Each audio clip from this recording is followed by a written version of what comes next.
नमस्कार, आप देख रहे हैं सिटी पोस्ट और मैं हूं अभिषेक मिश्रा। बिहार में सियासत के सेमीफाइनल का बिगुल बज चुका है। बिहार उपचुनाव का बिगुल बज चुका है।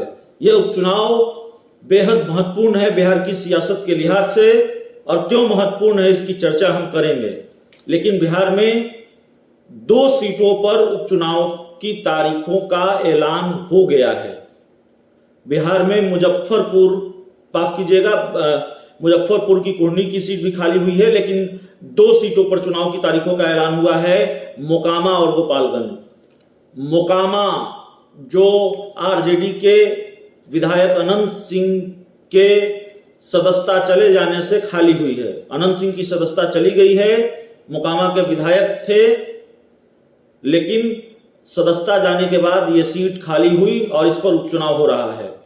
गोपालगंज की सीट भारतीय जनता पार्टी के खाते में थी और सुभाष सिंह वहां से बीजेपी के विधायक थे, बिहार सरकार में सहकारिता मंत्री भी थे, और उनके निधन से ये सीट खाली हुई है। तो इन दोनों सीटों पर उपचुनाव की तारीखों का ऐलान हो गया है। मोकामा और गोपालगंज विधानसभा उपचुनाव की तारीख का जो ऐलान हुआ है उसके मुताबिक 7 अक्टूबर को उपचुनाव की अधिसूचना जारी होगी। 14 अक्टूबर से नामांकन दाखिल कर सकेंगे प्रत्याशी जिनको ये चुनाव लड़ना है। 15 अक्टूबर को नामांकन पत्रों की जांच होगी। 17 अक्टूबर नामांकन वापस लेने की आखिरी तारीख होगी और 3 नवंबर को वोटिंग होगी। 6 नवंबर को इस चुनाव के परिणाम सामने आ जाएंगे, वोटों की गिनती शुरू होगी।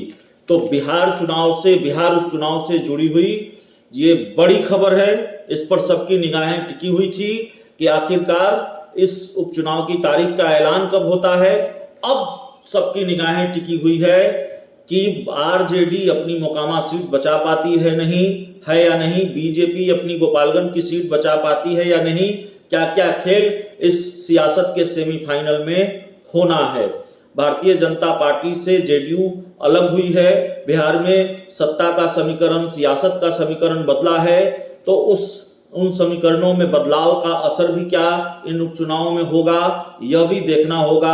कई फैक्टर हैं, आरसीपी सिंह एक फैक्टर हैं, चिराग पासवान एक फैक्टर हैं, और इनकी क्या भूमिका होती है यह भी देखना होगा। लड़ाई वैसे महागठबंधन और एनडीए के बीच होगी। लड़ाई बीजेपी और जेडीयू आरजेडी कांग्रेस का जो गठबंधन है, महागठबंधन है, उसके बीच होगी। एनडीए वर्सेज महागठबंधन होगा। तो देखना होगा सेमीफाइनल कौन जीतता है, और जाहिर तौर पर जो सेमीफाइनल जीतेगा उसका हौसला फाइनल के लिए यानी 2024 के लोकसभा चुनाव के लिए थोड़ा बुलंद होगा।